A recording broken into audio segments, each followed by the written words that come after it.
Hey guys, Jeff here with the Common Sense Camper. Well, Columbus, Ohio right now it's about 9 degrees. And for those of you that take battery operated devices out in extreme colds, you know that it completely zaps your batteries. Especially if you're someone like myself that has a channel, you go out and do videos out in extreme cold. The battery that's in my camera right now should normally last about 120 to 150, 60 minutes under normal circumstances. But if I were to take this outside right now and try and do a video, the battery would be zapped in about 20 to 25 minutes. And so before you even get out in the woods and you unpack and get your gear all set up, your batteries are probably at half capacity already. So a couple weekends ago, I was going out on an overnighter and it was going to be extremely cold, and I kept trying to figure out a way to keep my batteries warm without the use of like a solar pack or a what I call a substation, one of those things that's pre-charged, because those things get cold too. And I definitely didn't want to hike all the way back to my truck every time to plug into the cigarette lighter to charge my battery. So what I came up with was this: Hot Hands hand warmers. Now, for those of you that are not familiar with these, basically when you open this packet, there's like a little pouch. It's like a tan, I don't know if it's cotton or whatever it is, but it's basically a little pouch, like a really small, thin, like cornhole bean bag, basically what they are. And when they hit the air, there's a chemical reaction called exothermic oxidation that occurs. And basically what that means is that it starts to rust. It's basically corroding or rusting at a very quick pace. And that's what causes the heat.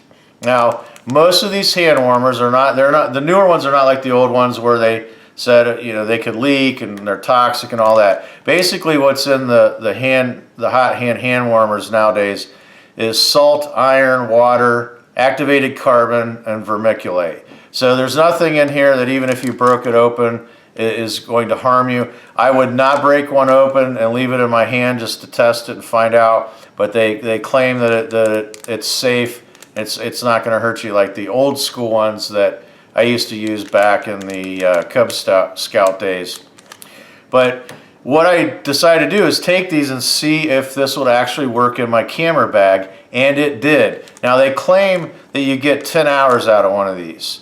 What I found is I got about 6 to 7 hours. At least 6 to 7 hours of enough warmth to keep my batteries from dying in this bag overnight.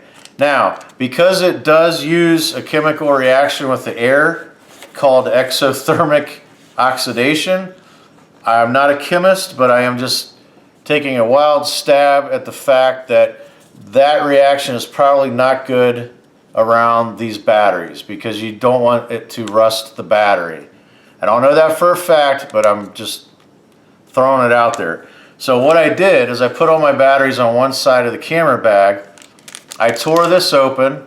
You want to leave it out for about 15 to 20 minutes. It'll take that much time in order for the thing to start to warm up. You can't just, if you open it, it's not just going to start heating up right away. It takes about 15 to 20 minutes for that reaction to happen. So I opened it up, set it down, let the reaction happen, and then I cut the bag in half and then just stuck it in my camera bag. Now the reason I cut it in half is you want air to get to it. That's what keeps the hand warmer, that's what keeps it working, is the air getting to it.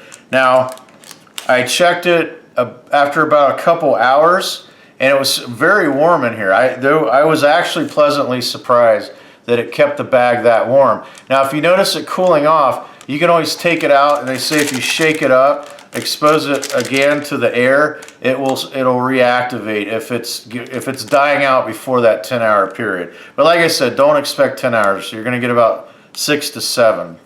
So I put 2 of those in there. I put one in here, and then I have another little pouch here. I put another one over here, and it actually worked. When I went to this bag, I had my phone, I had my headlamp, my extra headlamp batteries in here, and both of my camera batteries, and I plugged them all in to see how much juice I had.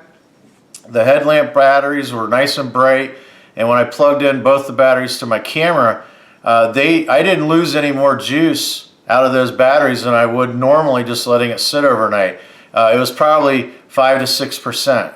So it does work. Now, the only drawback is once you take them out of here, obviously you stick it into the camera, I don't have a solution for that. Not yet. I'm actually working on a couple different systems that hopefully I come up with a real easy way to keep those batteries warm actually on the camera.